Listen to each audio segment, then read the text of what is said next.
Niekedy už zahovorili, že ale už zabúdate na tú kremnicu. Figu drevenú, to nezabudnem. 8 rokov to bolo. Takže to je pre mňa krása a o kremnici hovorím skutočne len a len dobre. Ako vyzeral nočný život vtedy? Boli také, že študenti chodievali aj do nejakých barov, alebo také? Ako vyzerala Kremnica v tom období? Že bol tam rušný život, alebo skôr to bolo o štúdiu, že ste...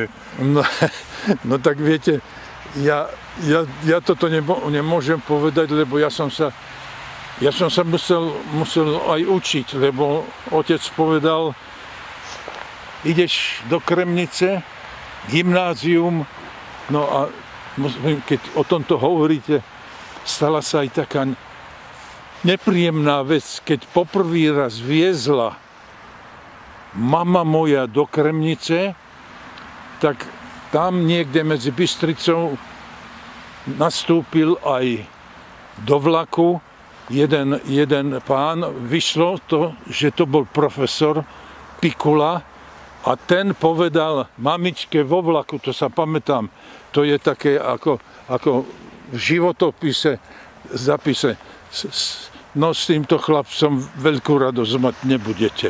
Predstavte si, že matke to povie tesne pred Kremnicou, keď som ja začínal ako teda s príjmy som začínal. No, takže to je také pamätné, že to je uložené hlboko, všetkým to odpúšťam, ale dá sa to povedať, keď už aj ja skoro umriem. No a Kremnica je slávna tým, veď z Kremnice som sa ja odtiahol ako možný herec, ochotník.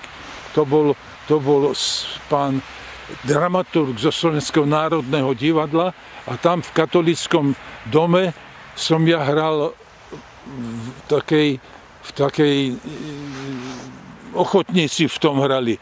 A ja som tam hral, predstavte si, bol som už ako maturant a ja som robil tam takého akoby policajného komisára.